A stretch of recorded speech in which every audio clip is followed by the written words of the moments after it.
सगळ्यात महत्वाचा मुद्दा म्हणजे ज्यावेळी 9 तारखेला मस्साजोगचे माजी सरपंच संतोष देशमुख यांची हत्या झाली. 11 तारखेला एक खंडणीचा गुन्हा दाखल झाला. हो. हत्या आणि खंडणी वेगळं आहे का अशी जी चर्चामध्ये होती, पण नंतर कळलं की नाही, आधी खंडणी मग हत्या होती. हं, हं. आणि त्याच खंडणीतला मुख्य आरोपी तो म्हणजे वाल्मिक कराड. 11ला गुन्हा दाखल झाला, 12ला या पठ्ठ्यानं परळी सोडली आणि तिथून जे हा बोंबलत फिरत सुटला, नंतर तो कुठे गेला याचा तपास कुणालाच लागला नाही. पण पहिल्यांदा अशी बातमी महाराष्ट्राला मिळाली की म्हणजे तृप्तीताईंकडून, म्हणजे तुमच्याकडून, की हा 14 तारखेच्या दत्त जयंतीनंतर 15 तारखेला साक्षात प्रगट झाला. तो त्या 15 तारखेला दिंडोरीच्या आश्रमात, हो. 15-16ला दिंडोरीत मुक्काम आणि 16ला तो तिथून निसटला.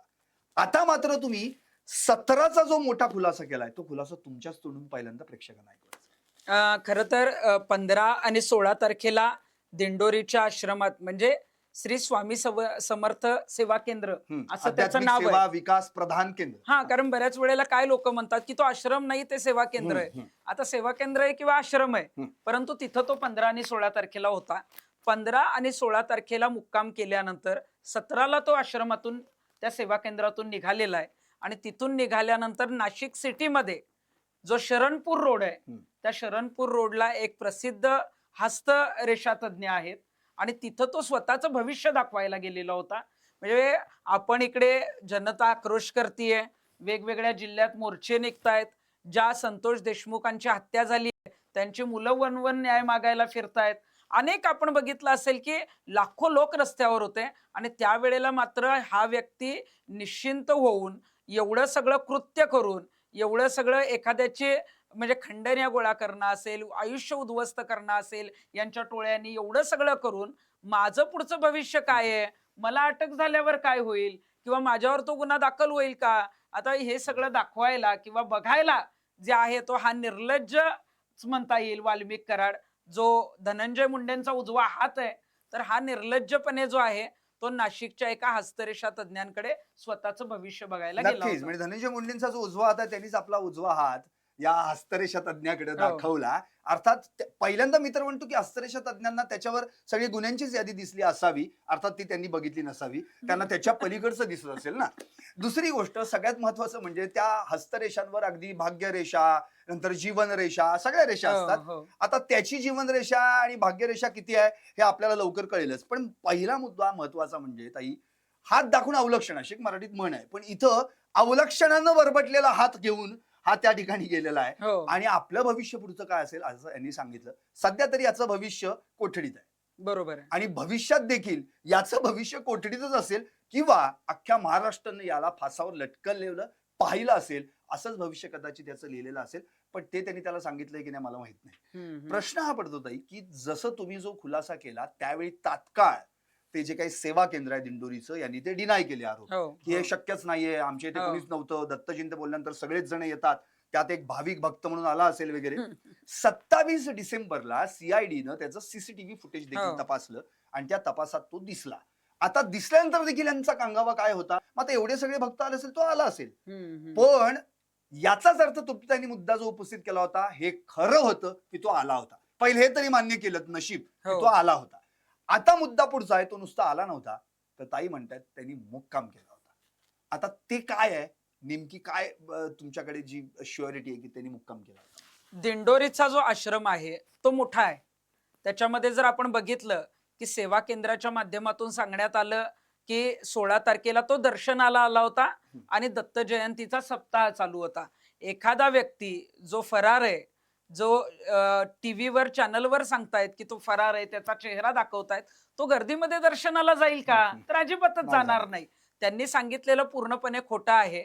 जेव्हा पोलिसांनी तो सीसीटीव्ही जो आहे तो तपासला, तेव्हा तो त्यांना निवांत तिथं दिसलेला आहे आणि त्याला जो काही आश्रय आहे तो त्या मठाचे मठाधिपती अण्णासाहेब मोरे, त्यांची सगळी मुलं, मला वाटते जर 12 आणि 13 तारखेचं जर त्यांचे सीडीआर तपासले की वाल्मिक कराड असेल, त्याची पत्नी असेल, कुणाकुणाबरोबर, अगदी विष्णू चाटे त्याच्याबरोबर हो, होता. हो, हो. हे मी आपल्याला आवर्जून सांगेन की ते म्हणतायत की विष्णू चाटे आश्रमात आलाच नव्हता, पण विष्णू चाटे आणि वाल्मिक कराड हे दोघंही 15 तारखेला त्या आश्रमात आले आणि दोघंही 17 तारखेला जे आहे ते बाहेर निघालेले आहेत. आणि सगळ्यात महत्वाचं म्हणजे ते म्हणले आमच्याकडे आश्रमात सोयच नाहीये राहण्याची.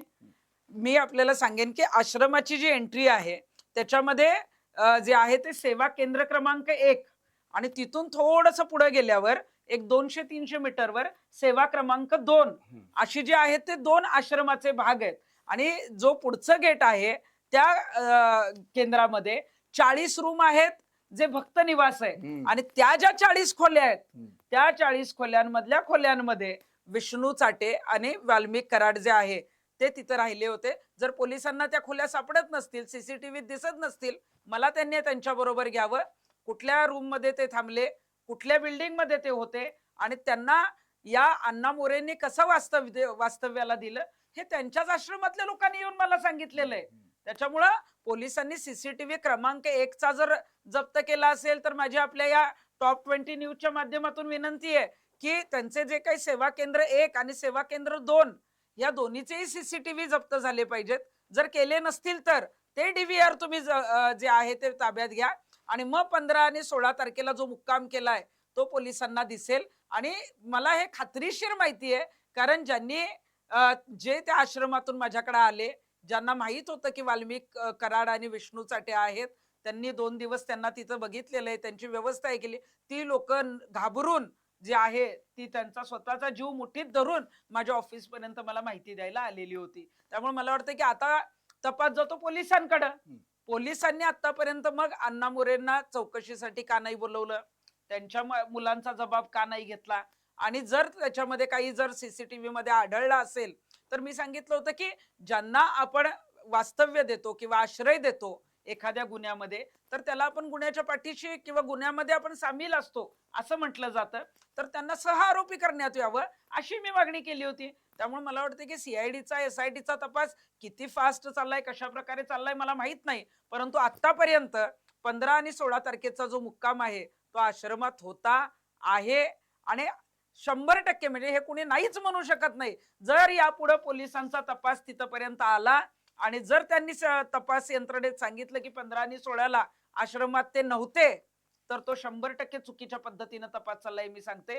कारण 15 आणि 16 तारखेला वाल्मिक कराड आणि विष्णू चाटे दोघही त्या सेवा केंद्रामध्ये मुक्कामाला होते. नक्कीच. म्हणजे आपल्या प्रेक्षकांना एक महत्वाची सूचना किंवा महत्वाची माहिती असं सांगायची आहे की मुळातच तो तिथे 15 आणि 16 डिसेंबरला होता विष्णू चाटे सोबत वाल्मिक कराड. हे अख्ख्या महाराष्ट्राला कधी कळालं माहितीये? जेव्हा तृप्तीताईंनी हे महाराष्ट्राला सांगितलं तेव्हा. कारण आतापर्यंतच्या तपासामध्ये वाल्मिक कराड हा नाशिकच्या दिंडोरी मधील त्या सेवा केंद्रात होता. हे ना सीआयडी तपासात पुढे आलं ना एसआयडी तपासात पुढे आलं. याचा अर्थ त्यांच्यावर देखील कुठे ना कुठेतरी राजकीय दबाव आहे हे तर क्लिअरच झालेलं आहे. दुसरी गोष्ट, या विष्णू चाटेचा तपास जेव्हा सुरू होता किंवा त्याला चौकशीसाठी पीसीआरला पोलिसांनी घेतलं होतं आत ताब्यामध्ये, तेव्हा तो तपासाला सहकार्य करत नाही त्यांचं पहिलं वाक्य होतं. दुसरं म्हणजे त्याच्याकडचा जो मोबाईल आहे तो मोबाईल त्यांनी कुठं टाकलाय कुठं फेकलाय हे आठवेन असं तो म्हणाला होता. पण नंतर त्याचं लोकेशन नाशिक आहे असं कळालं. आणि आता तुम्ही म्हणताय त्याप्रमाणे विष्णू चाटे आणि हा वाल्मिक कराड दोघही नाशिक जिल्ह्यातच होते. त्यामुळं हे तर क्लिअर आहे की तो नाशिकमध्ये आहे. नंतर पोलिसांनी 1 रेडियस किलोमीटर मध्ये मोबाईल जिथे टाकला तिथे तपासलं देखील, पण मोबाईल काही आढळून आला नाही. अर्थात तपास लोकांपर्यंत येतच नाही, विकली रिपोर्ट सादर होत नाही. एसआयटी आणि सीआयडी कोणासाठी कोणत्या दबावात काम करते हे कळत नाहीये. आणि आणखी एक महत्वाचा मुद्दा, आपण स्क्रीनवर पण तो नकाशा किंवा मॅप दाखवतोय. दिंडोरी ते जे शरणपूर रोड आहे नाशिक सिटी मधलं, साधारण 26 किलोमीटरचं अंतर आहे. म्हणजे साधारण अर्धा तास तुम्हाला 4 व्हीलरनी जाऊन लागू शकतो. आणि अर्थातच तुम्ही जसं म्हणताय तसं वाल्मिक कराड ही अशी विभूती आहे, थोर विभूती, जी एकटी कशी जाईल? कारण सीआयडीला जेव्हा तुम्ही आलात शरण तेव्हा तुम्हाला गाड्या घेऊन येत होत्या. अक्षरशः काय थाटात रुबाबात धाकात तुम्ही सीआयडीला पोहोचलात, तेव्हा तुमच्यासोबत कोण ना कोणतरी असणार. मग तो विष्णू चाटेच होता हे तर क्लिअरच केलं. मग या दरम्यान या 26 किलोमीटर मध्ये कुठलंही पोलीस स्टेशन नाहीये? पोलीस स्टेशन भरपूर आहेत. मी तर आपल्याला आवर्जून सांगते की ज्या शरणापूरचा मी उल्लेख करते शरणपूर रोडचा, तर शरणपूर रोड जिथं हा हस्तरेषा तज्ञांकडे आला होता ते सरकारवाडा पोलीस स्टेशनच्या हद्दीत आहे. आणि सरकारवाडा पोलीस स्टेशन जिथं आहे तिथंच नाशिकचं शहर सिपिनचं ऑफिस आहे. अच्छा. म्हणजे एवढं राज्यभर त्याला ते शोधत होते सगळे. इतर राज्यांमध्ये सुद्धा पोलीस शोधत होते. आपल्या राज्यात नगर जिल्ह्याच्या जवळ, बीडच्या अगदी जवळ असलेला जिल्हा नाशिक जिल्हा आहे आणि नाशिक जिल्ह्यातल्या पोलिसांना तो कसा दिसला नाही. मला जेव्हा आज सकाळी माहिती कळाली की तो हस्तरेषा तज्ञांकडे आला होता, तेव्हा मी विचारलं की मग त्यांनी मास्क बांधला होता का, काही स्कार्फ बांधला होता का? ते म्हटले अजिबात नाही, ते रोडला ऑफिस आहे बिल्डिंग मध्ये, रोडला तो गाडीतून उतरला, अगदी तो त्याचा जो काही पंचा होता पांढऱ्या कलरचा तो त्यांनी घातलेला होता, अगदी तो निवांतपणे चाललेला होता, म्हणजे कुठेही तो तोंड झाकून किंवा अजिबात चेहरा बांधून वगैरे असा कुठेच नव्हता. म्हणजे मग तो घाबरलेला नव्हता का त्याला पोलिसांचं संरक्षण होतं? अशा पद्धतीचे प्रश्न समोर येतात. मग तो दिंडोरीतून निघतो. मला तर हेही समजलं की जेव्हा अण्णा मोरेंच्या इथून तो निघाला तेव्हा अण्णा मोरेंनीच हस्तरेषा तज्ञांचं नाव जे आहे ते त्याला सुचवलेलं आहे. ते बरोबर आहे. त्यांच्या मर्जीतलं नाव आहे, अगदी अगदी त्यांच्या जवळचं नाव आहे आणि त्यांनी त्याला तिथं पाठवलेलं नक्की होतं. बाबा, पुढचं भविष्य बघून घे, पुढे काय होणार आहे वगैरे. आणि शरणपुरते शरणागती म्हणजे तर हा घटनाक्रमच एक वेगळा आहे. जसं आपण 15-16ला मुक्काम दिंडोरी सेवा केंद्रामध्ये, 17ला हे बाहेर पडले, हात दाखवला, भविष्य बघितलं आणि नंतर जर आपण पाहिलं तर 31 डिसेंबरला तो शरण आला. हो. आणि हा विष्णू चाटे 17ला दोघही बाहेर पडले दिंडोरी आश्रमातून आणि 18ला तर पोलिसांच्या ताब्यात आला. याचा आणि ते पण परळीतनं त्याला अटक केलेली आहे. याचा अर्थ सगळा प्लॅन झाला. काय करायचंय, कुठे पुढे कुठं कसं जायचंय, कुणी मी जातोय, मी अटक करून घेतो, मग तुम्ही कसं करायचं, अर्थात मग तुम्ही कसं 31 डिसेंबरला शरण यायचं. आणि ते शरण येतानाची तर सगळी म्हणजे 30 जानेवारीचं एक फुटेज आहे, 30 डिसेंबरचं, की ते अक्षरशः धुळे सोलापूर रोडवरून येत होते. त्या 4 गाड्या होत्या, त्यात त्या शिवराज मोराळीची देखील गाडी होती. हे देखील तपासात पुढे आलेलं आहे. नंतर ती गाडी फक्त सीज केली, त्याला ना कुठे चौकशी केली, ना तपास केला, ना त्याला अटक झाली.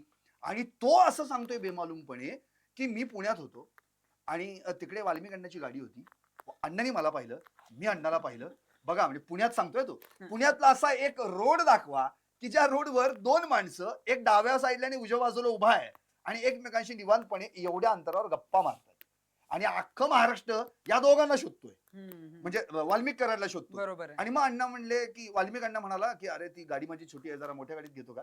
हा ठीक आहे अण्णा, तुमच्या गाडीत. मग मी त्यांना गाडीत बसवलं आणि कुठे सोडायचं म्हणले, सीआयडी ऑफिसला. आणि मी त्यांना सोडलं. अहो, अशा जर तुम्ही गप्पा मारत असाल आणि त्या आम्ही जर महाराष्ट्राने मान्य करायच्या, एवढं दुधखुळी जनता नाहीये ना. बरोबर आहे. मला हाच प्रश्न ताई विचारायचा आहे की हे सगळं आधी ठरलेलं आहे, यांचं सगळं प्रीप्लॅन्ड आहे आणि त्यानुसार हा वाल्मिक कराड शरण आला.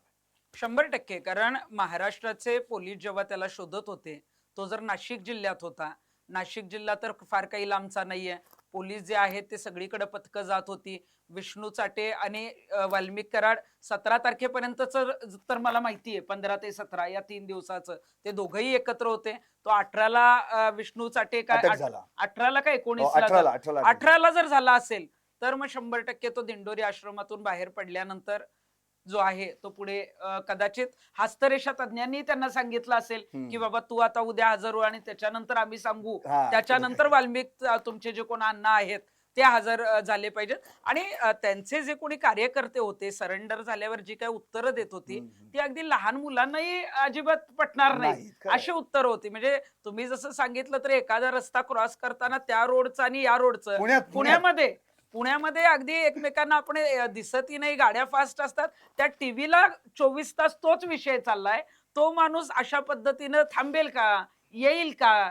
मला वाटतं की कार्यकर्त्यांना कदाचित घाबरून घेऊन आले असतील, परंतु उद्या कुठंतरी कायद्याच्या कचाट्यात आपण अडकायला नको म्हणून कार्यकर्त्यांना ती टाळाटाळ केलेली उत्तरं जी आहेत ती दिलेली होती. परंतु एकंदरीत हे सगळं पूर्वनियोजित होतं की आपण कधी कुठे जायचं, विष्णू चाटेने कधी हजर व्हायचं, त्यानंतर काही दिवसांनी कशा पद्धतीनं वाल्मिक कराडनी सरेंडर व्हायचं. कारण वाल्मिक कराड जेव्हा सरेंडर झाला तेव्हाच मला वाटतंय की पोलीस खातं अपयशी झाला असं मी 100% म्हणेन. कारण राज्यभर आंदोलनं होत होती, राज्यभर जे आहे ते वाल्मिक कराडला शोधण्याचा प्रयत्न होत होता.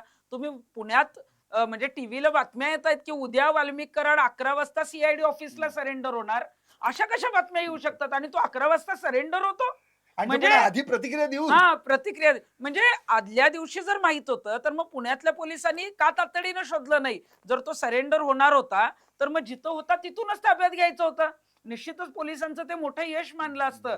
परंतु कुठंतरी राजकीय वरदहस्त असलेला वाल्मिक कराड हा सरेंडरच झाला पाहिजे, त्याला पोलिसांनी अटक करून हजर नाही केलं पाहिजे, हे कुठंतरी ठरलेलं होतं. हे मात्र प्रत्येक जनतेच्या मनामध्ये जे आहे ते आता म्हणजे कळून चुकलेलं आहे की हे सगळं प्री प्लॅन होतं आणि याला अटक करायची नव्हती आणि वाल्मिक कराड हजर होणार होते. बरोबर. आता आणखी एक दुसरा मुद्दा म्हणजे हा तर शरण आलाच. याच्यानंतरचे दोन फरारी आरोपी होते सुदर्शन घुले आणि सुधीर सांगळे. हे दोघेही काय कोइन्सिडन्स आहे, दोघेही पुण्यात येऊन अटक होतात. हा म्हणजे पुण्यात सापडले आहे अगदी बालेवाडी परिसरामध्ये. म्हणजे जे अख्खा गुजरात पालथा घालून आले. गिरनार पर्वत 11,000 पायऱ्या आहेत. त्या चढून तिथे थांबून परत हा. खाली उतरून आणि मग चला आता आपल्याला हजर तर व्हायचंय, मग काय करूयात, अटक होऊयात. मग यांचं सगळं ठरलेलं आहे. हो, मग हो. ते इकडे आले आणि ते पुण्यातच अटक झाले. आता नंतर तर अशी चर्चा झाली की सगळे बहुतेक पुण्यातच येऊन अटक होतात वाटतं. हम्म. आता आणखी एक मोठं फेल्युअर आहे, जसं तुम्ही मगाशी सांगितलं, तो कृष्णा आंधळे. आज 58वा दिवस आहे. म्हणजे नेमकं आंधळ कोण आहे हाच प्रश्न पडलाय. म्हणजे इतके पोलीस त्याच्या मागावर इतके डोळे असतील, पण आज हो. तो आंधळे सापडत नाहीये अशी परिस्थिती आहे. म्हणजे आता पोलीसच म्हणत असतील कृष्णा रे शरणी आता अशी अशी त्याला बरोबर आहे. हे हाक मारत असतील. कारण की 58 दिवस झाले असून सुद्धा तुम्हाला या प्रकरणातला जे मुख्य आरोपी आहे त्यातला हा आरोपी आहे, म्हणजे जो खुनाच्या गुन्ह्यात आहे, हो तोचही तुम्हाला सापडत नसेल, तर मात्र हे अवघड आहे. याचा अर्थ हा तपास कुठपर्यंत चाललाय, या तपासातली नेमकी दिशा काय आहे, या तपासावर खरंच तेवढी पारदर्शकता आहे का, या सगळ्या प्रश्नांची उत्तरं आता निश्चितपणे सरकारची जबाबदारी आहे आणि ती बरोबर. सरकारला द्यावी लागते. आता ताई मला तुम्हाला आणखी एक वेगळा प्रश्न असा विचारायचा आहे. हे जे प्रकरण आपण 9 डिसेंबर पासून पाहत आलोय आणि आतापर्यंत वेगवेगळे कंगोरे आले. वाल्मिक कराड आधी म्हणत होता की मी खंडणीत पण नाहीये. जी प्रतिक्रिया आपण त्याची बघितली, राजकीय द्वेषापोटी मला अडकवलं जाते. हो. संतोष देशमुखच्या खुनाचा माझा दूरवरचा संबंध नाहीये. त्याची पत्नी मंजिरी कराड तर घसा फोडून आंदोलन हो. करत होती. काही संबंध नाही, ते तर देवदर्शनाला गेलते. आता देवदर्शनाला कुठे गेलते ताई तुम्हीच शोधून काढले. हो. पण प्रश्न हा आहे की हा वाल्मिक कराड ज्याचा कुठेच काही संबंध नाही असं म्हटलं जाणार, आज वाल्मिक कराडचा खंडणीशी संबंध आहे हो. आणि या खुनाशी संबंध आहे. मग हे सगळं उशिरा का तपासात दाखवायचं होतं, नेमकं काय आहे माझं काय? खरं तर आपण खंडणीच्या बाबतीतले तर व्हिडिओ समोर आले, सीसीटीव्ही कॅमेरे, ज्याच्यामध्ये वाल्मिक कराड ज्या पद्धतीनं तिथे मिटिंग घेतली किंवा ज्या खंडणीच्या बाबतीत आपण बघितलं त्या कंपनीत 29 नोव्हेंबरला, हा, हो. तर हे सगळं दिसलेलं आहे. परंतु सुरुवातीला तो सरेंडर होताना स्वतः सांगतोय की म्हणजे आपण म्हणतो ना की मी त्यातला नाहीच आहे, हो अशा पद्धतीनं सांगून, कारण ते स्टेटमेंट कदाचित उद्या कोर्टात उपयोगी येणार हो असेल, हो वकिलाने त्याला दिलेला सल्ला बरोबर. असेल. म्हणजे काहीतरी हे सगळं प्लॅन करायचं, सरेंडर व्हायचं आणि मग आपण तपासाची जर दिशा बघितली, या 10 दिवसात तर नेमका तपास कुठं आलाय काहीच कोणी बोलायला तयार ताई, नाही. मला तुम्हाला हेच विचारायचं नेमकं, तो बघा म्हणजे जितेंद्र आव्हाड यांनी सकाळी सकाळी पोस्ट केली की आज वाल्मिक कराड पुण्यामध्ये सीआयडी ऑफिसला शरण येणार आहे. हो विरोधी पक्षातले एक आमदार ज्यांना हे कळतं, अर्थात त्यांच्या सोर्सेस असतील त्यांनी वापर. हो दुसरी गोष्ट सगळ्यात महत्वाची म्हणजे माध्यमं गेली 4-5 दिवस त्याच्या आधी बोंबलत होती. आम्ही हो. सगळे बोंबलत होतो की हो. तो सीआयडीला शरण येतोय म्हणून. एवढं सगळं क्लिअर होतं. म्हणजे तुम्हाला माहित होतं की तो शरण येतोय म्हणून. पण आधी त्याची क्लिप येते. अगदी 15 मिनिटं आणि 12:30ला त्याला अटक होते. म्हणजे 12 ते 12:15च्या दरम्यान त्याची क्लिप आली. हो म्हणजे तुम्ही ती पहिली त्याची क्लिप जाऊन दिली आणि ती क्लिप लगेच सगळ्या मीडियावर कशी काय येऊ शकते? बरं, ते मीडियाला देणं, हस्तांतरण करणं, मग बरोबर. मीडियाने दाखवणं, हे सगळं घडवून कसं काय येऊ शकतं? बरोबर आहे. याचा अर्थ याच्या मागे किती मोठी यंत्रणा कार्यरत आहे त्याला वाचवण्यासाठी. नंतर हे झाल्यानंतर पुढचं तर आणखी वेगळंच. त्याला अटक झाली, मग ते पीसीआर, तो मग त्यावेळी अक्षरशः त्याला मकोकाखाली घ्यावं लागलं आणि की एवढा दबाव सरकारवर हो. वाढला. त्यानंतर तिथे आंदोलनं झाली आणि नंतर त्याचं ते पोटदुखीचं एक नवीन नाटक सुरू झालं. म्हणजे मला प्रश्न हा पडतोय की हे एवढं सगळं या वाल्मिक कराडच्या बाबतीत घडतंय, पण अजूनही तितकंसं सिरियसनेस या तपासात दिसत नाहीये. हे नक्कीच नमूद करावं लागेल. हो, कारण आपण बघितलं तर संतोष देशमुखांची जी हत्या झाली ती अत्यंत क्रूरपणे झाली. काल आपण जेव्हा महंत नामदेव शास्त्रींकडे जेव्हा त्यांची मुलगी गेली होती, वैभवी. संतोष देशमुखांची वैभवी, ती ज्या अर्थी उल्लेख करत होती की जेव्हा वडिलांना अग्नी दिला त्याच्यानंतर अगदी मोजून 3 हाडं हो, सापडली. हो. म्हणजे हे किती क्रूरता आहे ही. म्हणजे त्याच्यानंतर तुम्ही हे अशा पद्धतीनं तपासाचा वेग किंवा तपासामध्ये या लोकांना अटक तर झाली नाही. हे अगदी कुठे बानेरला 2 जण जे आहेत ते पुण्यासारख्या शहरात हो. सापडले.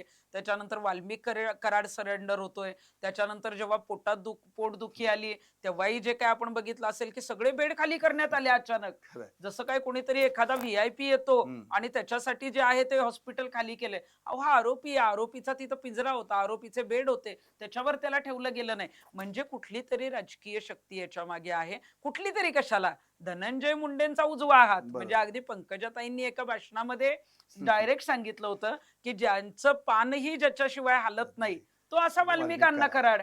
आणि मग म्हणूनच वाल्मिक कराड ज्यांनी खऱ्या अर्थानं साथ दिली धनंजय मुंडेंना, मग धनंजय मुंडे सुद्धा अशा वेळेत वाल्मिक कराडची साथ देत आहेत. बरोबर. पण मला वाटतं की मग धनंजय मुंडे कुठंतरी चुकतायत.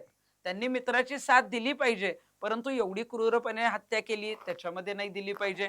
जे काही खंडणीचं प्रकरण झालं त्याच्यामध्ये दिली नाही पाहिजे. हे जी काही टोळी आहे, ही जी काही फोफावली किंवा जो काही माज जो वाल्मिक कराडला एक प्रकारे आला, तो कुणामुळे आला? कोण होतं बीड जिल्ह्याचं पालकमंत्री? कोण होतं राज्याचं अनेक वर्ष मंत्रीपद? किंवा जी काही बदली, आता आम्ही जेव्हा मध्यंतरी आपण स्पेशल 26 हा विषय घेतला होता, बरोबर. पोलिसांची लिस्ट जाहीर केली, तर पोलीस जे काही वाल्मिक कराडच्या मर्जीतले ती 26 नावं आम्ही जाहीर केली. मग ही वाल्मिक कराड त्यांची बदली करून बीडमध्ये आणू शकतो का?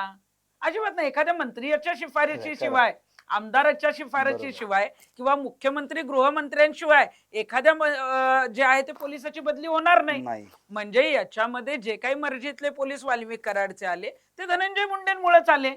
जे काही कुठलेही आरोप होतात ते जेव्हा वाल्मिक कराडवर येतात तेव्हा त्याचं कनेक्शन पूर्णपणे धनंजय मुंडेंकडे जातं. आता नामदेव शास्त्रीजी म्हणतात की धनंजय मुंडे हत्यारा नाही. धनंजय मुंडे हत्यारा हे कुणीच नामदेव शास्त्रीजी म्हटलेलं नाही.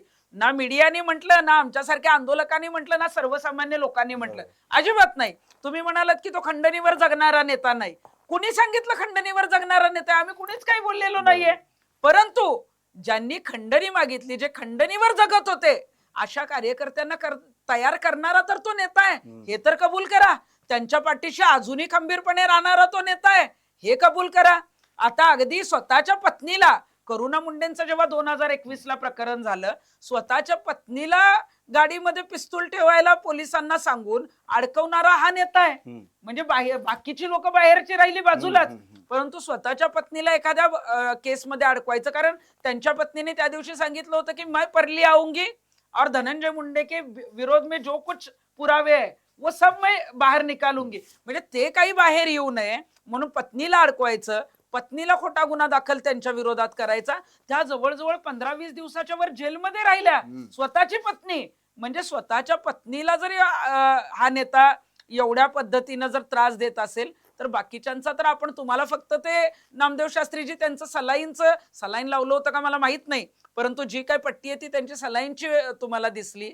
पण इकडं जे काही रक्त सांडलं, जे काही तुकडे केले गेले, म्हणजे हे शब्द आम्ही बघितलेले आहेत, काही काही फोटोज, हे बोलू नयेत. म्हणजे बोलताही येत नाही एवढं क्रूर कृत्य केलंय. त्यांची बाजू तुम्ही कशी काय घेता? तुम्ही म्हणता की धनंजय मुंडे जे आहे त्याची मानसिकता बघितली तुम्ही, मग कधी महादेव मुंडेंच्या पत्नीची मानसिकता नाही बघितली, संतोष देशमुखच्या घरच्यांची मानसिकता इतक्या दिवस नाही बघितली. मला तर वाटतंय की धनंजय मुंडे तुमच्याकडे आले ते स्वार्थासाठी आलेत भगवानगडावर. पण भगवानगडाचं एक मठाधिपती किंवा तिथले एक महंत म्हणून तुम्ही जिल्ह्यामध्ये एवढं मोठं प्रकरण चालू होतं, तुम्ही स्वतःहून एकदा तरी देशमुखांच्या घरी जायला पाहिजे होतं. तुम्ही स्वतःहून विचारपूस करायला पाहिजे होती. आज तुम्ही केलेल्या स्टेटमेंटमुळे त्यांना तुमच्याकडे यावं लागलं, अशी परिस्थिती झाली. म्हणजे धनंजय देशमुखांना त्यांच्याकडे यावं लागलं. आणि म्हणजे यावं लागलं म्हणजे स्वतःची बाजू खरी आहे हे सांगायला लागलं. अख्ख्या राज्यभरात माहितीये की धनंजय देशमुख किंवा त्यांची संतोष देशमुखांची जी मुलगी मुलगा जे काय बोलतायत, त्यांच्यावर जे काय झालंय ते दुर्दैवी क्रूर आहे. परंतु महाराजांनी असं दाखवलं, महंत नामदेव शास्त्रींनी, जे की मला काही माहितच नाहीये. म्हणजे अगदी त्यांनी जो सुदर्शन घुले किंवा जे कोणते विष्णू चाटे यांची बाजू घेण्याचा प्रयत्न केला. हे किती शोकांतिक आहे. म्हणजे मारेकऱ्यांची मानसिकता तुम्ही, त्यांनी का मारलं याचं ते मानसिकता तुम्ही बघा. अरेच्या, म्हणजे तुम्ही एवढे, मला जी माहिती आहे की महंतांचं PhD झालेलं आहे, पण PhD होऊन सुद्धा तुम्ही खरं तर त्यांना न्यायाचार्य म्हणतात. मग तुम्ही न्याय का नाही देत? त्यांनी डायरेक्ट निकालच देऊन टाकला. तोही धनंजय मुंडेंच्या बाजूनी. म्हणजे मागच्या वेळी तर एकदा असं झालं होतं, एकतर ते म्हणतात की मी राजकीय कधी बोलत नाही, मग एकदा तर त्यांनी पंकजाताईंना आमच्या बंदीच घातली. त्यावेळेला मग त्यांची मानसिकता त्यांनी नाही बघितली. एक महिला म्हणून त्यांच्यावर काय वेळ आली असेल, काय त्रास झाला असेल, हे त्यांनी बघायला पाहिजे होतं. तर त्या म्हटले की त्यावेळेला पंकजा माझ्याकडे आलीच नाही. म्हणजे तुमच्याकडे आल्यानंतर तुम्ही ती बाजू ऐकणार आणि मग सगळे डिसिजन घेणार. मला वाटतं की हे चुकीचं आहे.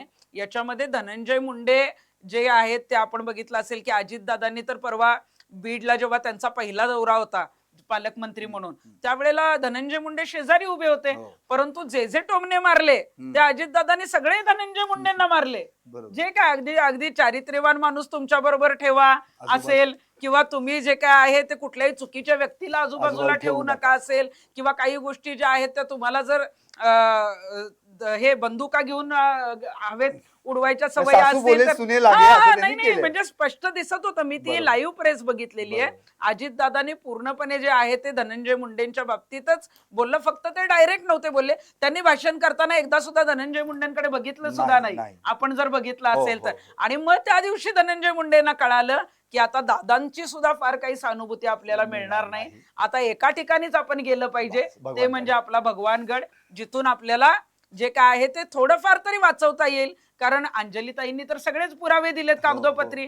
कागदोपत्री जेव्हा पुरावे येतात, जेव्हा तुम्ही मंत्री असता, एखादे आमदार असता, तेव्हा एखाद्या कारखान्यामध्ये, एखाद्या कंपनीमध्ये जर रीतसर तुमची जी काही बिलं किंवा तुमच्या जर सह्या असतील तर तुम्हाला असलं कुठलं प्रॉफिट घेता येत नाही. आणि ते जर रीतसर कोणी दाखवत असेल तर मला वाटतं की पुराव्यानुसार कारवाई होऊ शकते. परंतु सहानुभूती मिळवायची, कुठंतरी काहीतरी करायचं म्हणून आपलं पाप मागे घालण्यासाठी भगवानगडाचा घेतलेला आधार जो काय आहे तो धनंजय मुंडेंनी, आणि त्याच्यामध्ये नामदेव शास्त्रीजी हे पूर्णपणे फसले गेलेत.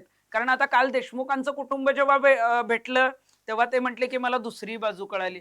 अहो शास्त्रीजी, इथं दुसरी बाजू कळायला तीच बाजू गेली 1 महिना झाला मीडिया दाखवतीये. खरंय, खरंय. तुम्हाला ती मुलगी तिथं रडून आल्यावर कळालं, कळालं. त्या भावाने सांगितल्यावर कळालं. हे सगळ्यांना माहित होतं म्हणून तर सगळं जे काही इथपर्यंत वाल्मिक कराडला जे काही अग्नी मकोका लागलेला आहे त्याच्यामध्ये खंडणीच्या केसेस दाखल आहेत.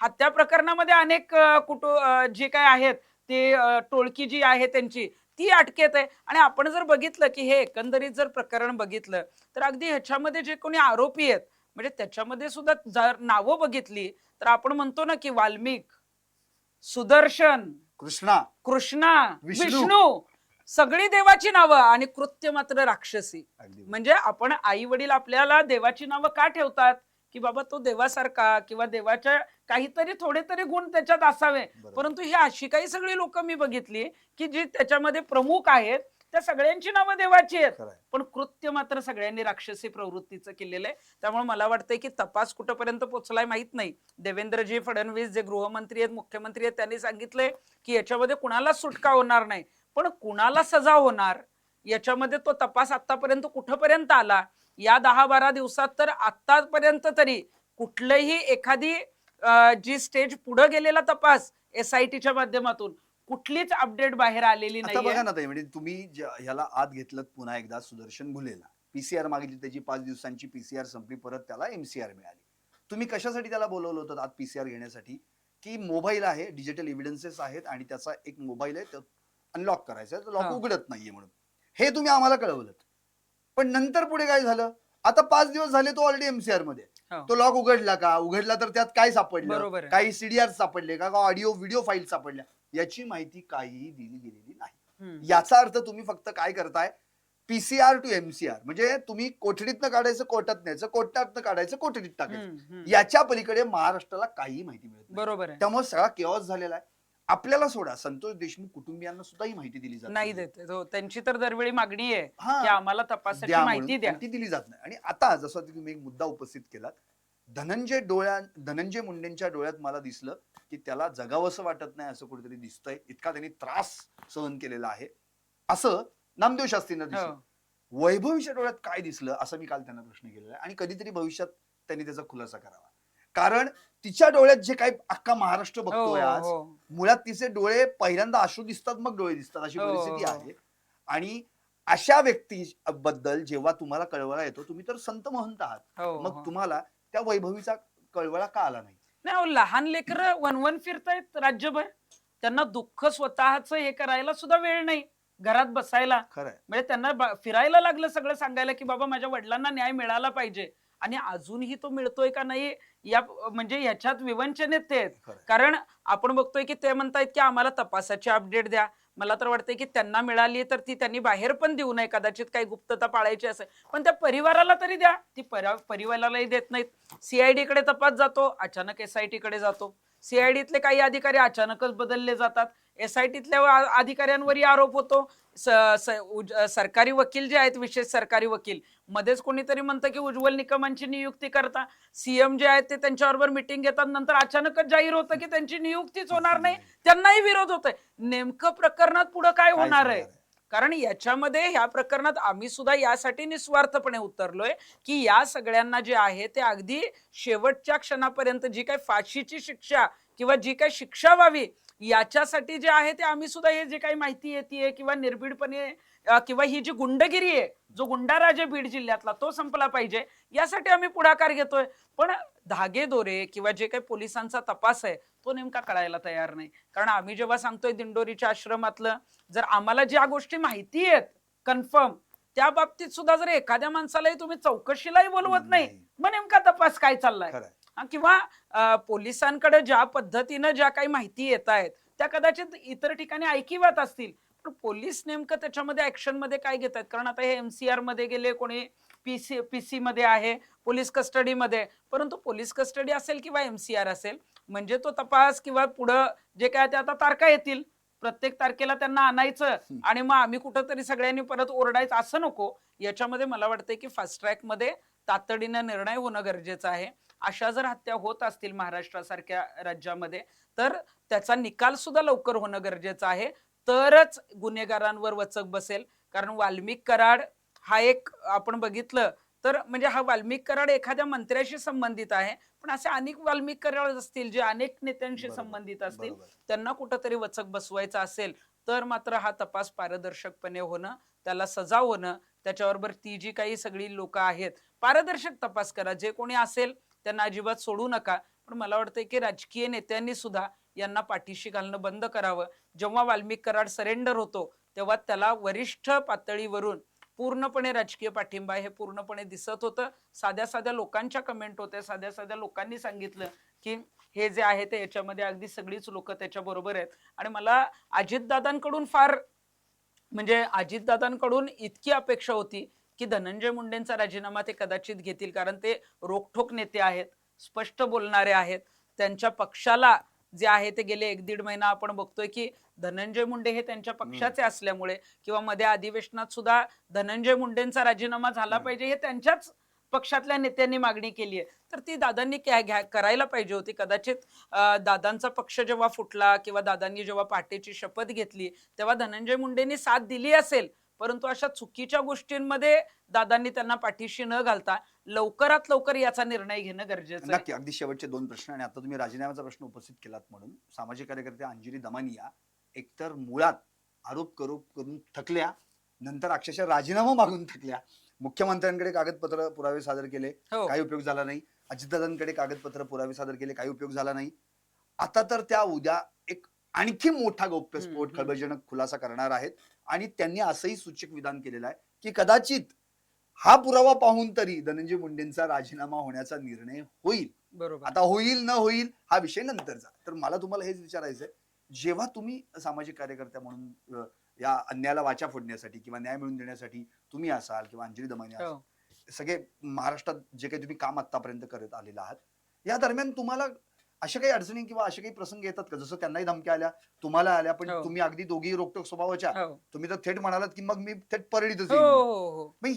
असं काही प्रसंग आहे का जेणेमुळे या प्रकरणात देखील तुम्हाला अशा काही धमक्या? नाही, याच्यामध्ये बरेच जे काही आहेत ते आपण बघतो की ट्रोलर्सच्या माध्यमातून की आम्ही तुम्हाला बघून घेऊ, तुम्हाला सोडणार नाही, तुम्ही वंजारी समाजाच्या विरोधात आहे वगैरे, अशा बऱ्याच कमेंट येतात. अगदी चारित्र्य हनन केलं जातं, घाणेरड्या. आणखी मध्ये तर ते अण्णासाहेब मोरे म्हणाले की ज्यांनी शनिदेवाला सुद्धा सोडलं नाही, असं ते म्हणाले होते. नाही, शनिदेवाला सोडलं नाही म्हणण्यापेक्षा म्हणजे आता त्यांना गुरुमाऊली कसं म्हणायचं? आम्ही शनिदेवाला सोडलं नाही म्हणण्यापेक्षा शनिदेवाच्या इथं ज्या आम्हाला सोडलं जात नव्हतं त्याच्यासाठी आम्ही न्यायाची मागणी केलेली होती. आणि मला वाटतं की ज्या शनिदेवाने सुद्धा कुठल्याही भक्तांमध्ये भेदभाव केला नाही, तिथं तुम्ही कुणीही ही दादागिरी करू नका, यासाठी ते समानतेचं आंदोलन होतं. तर मला वाटतं की ज्यांचा आश्रम आहे, जेव्हा ज्यांचं सेवा केंद्र आहे, जे स्वतःला मठाधिपती म्हणवून घेतात, त्यांना तरी याचं नॉलेज पाहिजे. ते जेव्हा वाक्य मी ऐकलं तेव्हा मला वाटलं की मग यांचा अभ्यास कुठंतरी आध्यात्मिक क्षेत्रातलाच कमी पडतोय हेही दिसलं. आणि अंजलीताई दमानिया किंवा आम्ही जेव्हा असे काही आरोप करतो याच्या आधी माझ्यावर सुद्धा आपण बघितलं असेल शनी शिंगणापूर किंवा नाशिकच्या आंदोलनात जीवघेणे हल्ले झाले, हो. आम्हाला अगदी मारण्याचा प्रयत्न वगैरे झाला, पण आम्ही कुठेही मागे हटलो नाही याच्यासाठीच, कारण आम्ही सत्य घेऊन चाललेलो आहोत. मग स्पेशली या प्रकरणात काही नाही, या प्रकरणात अशा पद्धतीनं कोणी काही फोन करून वगैरे धमक्या दिल्या नाहीत. परंतु ट्रोलर्सच्या माध्यमातून मात्र बऱ्याच धमक्या, बरेच जे काय आहेत ते अश्लील शिवीगाळ, घाणेरडं बोलणं किंवा अगदी चुकीचं बोलणं, जे आम्ही सरळ मार्गी काम करतोय मग आम्हाला बदनामकारक बोलणं वगैरे हे चालू आहे. परंतु मला वाटतं की इथं काही कोणी, आम्ही काय कुठल्या पक्षाच्या मिंद्यात नाहीये. हा, मी असेल किंवा अंजलीताई असेल, अंजलीताई सुद्धा प्रामाणिकपणे ते सगळं मांडतायत. उद्या अजून कुठला तरी गौप्यस्फोट करतील, पण मला वाटतं की त्या गौप्यस्फोट करतील, एखादं प्रकरण मांडतील, पण त्यांनी दिलेले पुरावे भरपूर आहेत. परवा जे अजितदादांकडे त्यांनी दिलेले पुरावे आहेत, पुरेसे आहेत. हा पुरेसे आहेत. म्हणजे एखादा पुरावा, दादा काय म्हणत होते की आमच्याकडे धनंजयच्या विरोधात पुरावेच नाहीयेत, मग घ्या पुरावे. आणि ते घेतले आणि त्यांनी हा. सीआयडी आणि एसआयटी कडे दिले. नाही नाही, म्हणजे हे पक्षाचे अध्यक्ष आहेत, ते स्वतः डिसिजन घेऊ शकतात. त्यामुळे त्यांनी ते पुरावे घेऊन कारवाई करणं गरजेचं होतं. बरं, आता अजूनही कारवाई होत नाही म्हणून कदाचित अंजलीताई अजून काही पुरावे देतील. मला वाटते की मग नुसतेच पुरावे गोळा करू नका, तुम्ही तातडीनं ऍक्शन घ्या तुम्ही. कारण आता पूजा चव्हाण प्रकरणात जर आपण बघितलं असेल की आम्ही ते संजय प्रकरण राठोड. लावून हो, धरलेलं हो, होतं आणि त्याच्यामध्ये संजय राठोडांचा राजीनामा आम्ही कंटिन्यू मागत होतो. संजय राठोडांना राजीनामा द्यावा लागला आणि त्याच्यातून म्हणजे उद्धव साहेबांना अगदी तेही प्रकरण अनेक दिवस जे आहे ते चालू होतं, कारण बरेच दिवस राजीनामा घेतला जात नव्हता, पण शेवटी राजीनामा जो आहे तो द्यावा लागला. कारण महाविकास आघाडीचंही नाव खराब होत होतं, त्यात महिलेचं प्रकरण होतं, त्यात त्या मुलीचा मृत्यू झालेला होता, त्यात अनेक कॉल व्हायरल झाले होते, त्यातला आवाज संजय राठोडांचा होता. पुढे ते प्रकरण, मग त्या पक्षाने त्यांना क्लीन चिट दिली, ते सगळं राजकारण पुढे झालं. परंतु त्यावेळेला तो राजीनामा त्यांना घ्यावा लागला होता. आणि आता सुद्धा धनंजय मुंडेंना तुम्ही कितीही जरी वेळ पुढे घेऊन गेलात तरी सुद्धा धनंजय मुंडेंचा राजीनामा घ्यावा लागेल.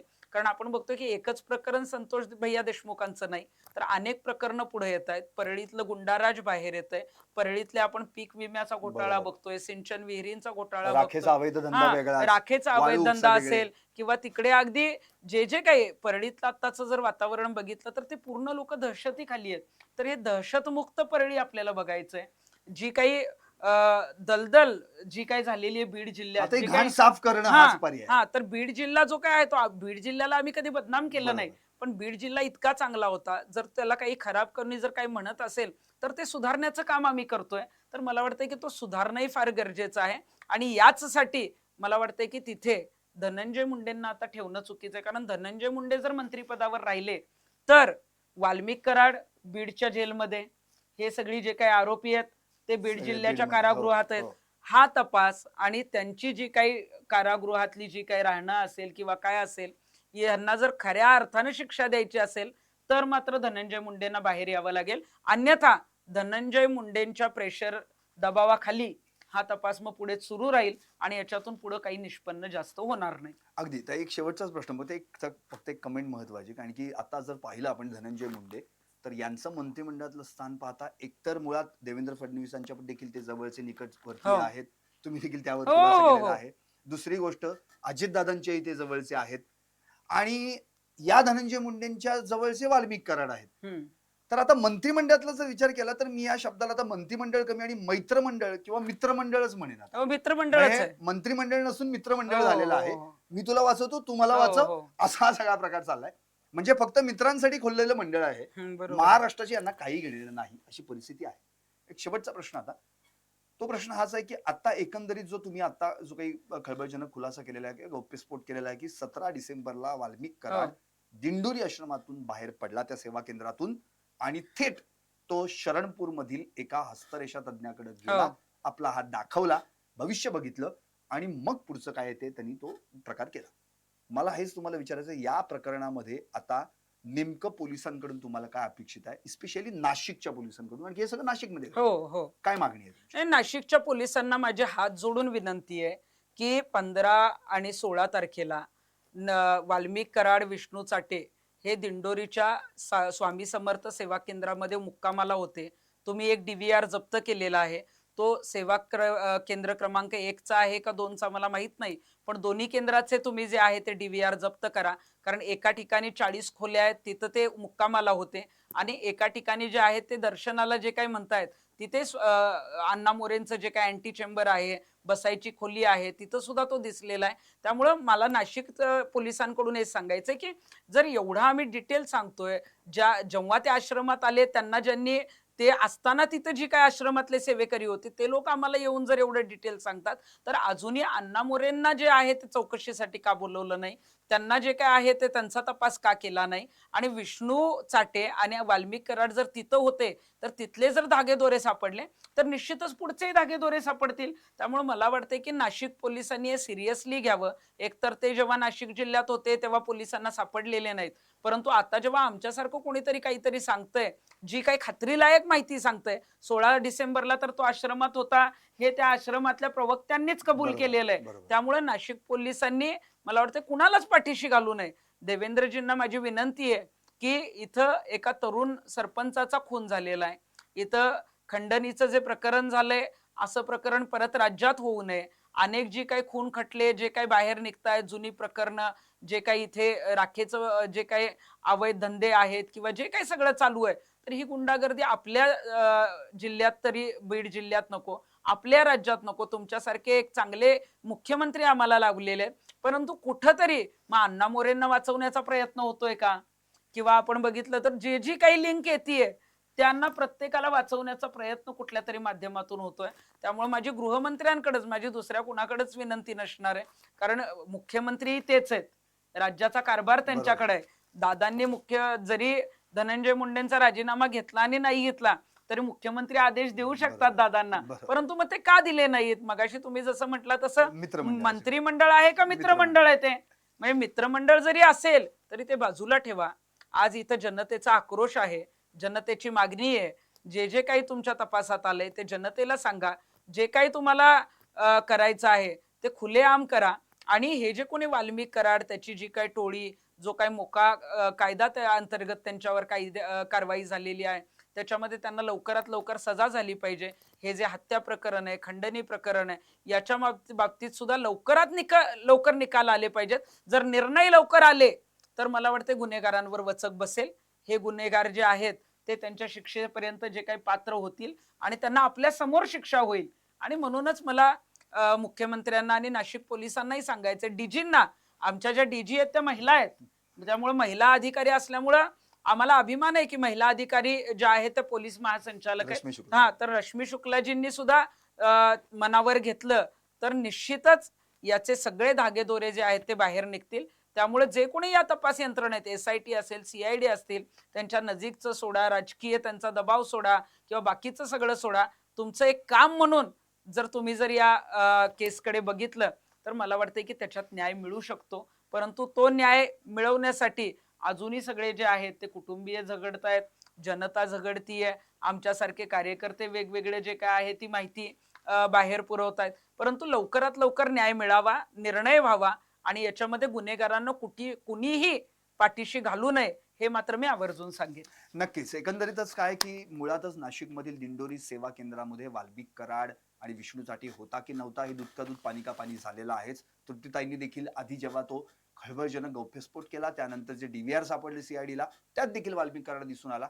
पण आता त्याचा पुढचा जो आणखी एक पार्ट आहे तो म्हणजे 17 डिसेंबरला आश्रमातून किंवा सेवा केंद्रातून बाहेर पडल्यानंतर शरणपूर रोडवरील एका हस्तरेषा तज्ज्ञाकडं हाच वाल्मिक कराड आपलं भविष्य पाहायला गेला होता. त्यामुळे तो हस्तरेषा तज्ज्ञ कोण, त्याला पकडून ताब्यात घेऊन त्याची देखील चौकशी व्हायला पाहिजे. संपूर्ण महाराष्ट्र ज्याच्या नावाने बोंबलतोय, जन आक्रोश करतोय, मोर्चे काढतोय आणि पोलीस ज्याचा तपास करतायत, तोच वाल्मिक कराड एका हस्तरेषा तज्ञाकडे जाऊन आपला हात पुढे करतोय आणि माझं पुढचं भविष्य काय असेल विचारतोय. आणि तो हस्तरेषा तज्ञ देखील बघू बघू तुझा हात काय आणि तो त्याचं भविष्य बघत असेल तर नेमका चोरावर मोर कोण हेच म्हणायची वेळ आली. नामदेव शास्त्रींना धनंजय मुंडेंच्या हातची सलाई बघितल्यानंतर, त्यांच्या डोळ्यात बघितल्यानंतर त्यांना कळवळून आलं आणि तिकडे हस्तरेषा तज्ञ या वाल्मिक कराडचा हात बघून तुझं भविष्य काय असेल हे सांगायची त्याला इच्छा झाली.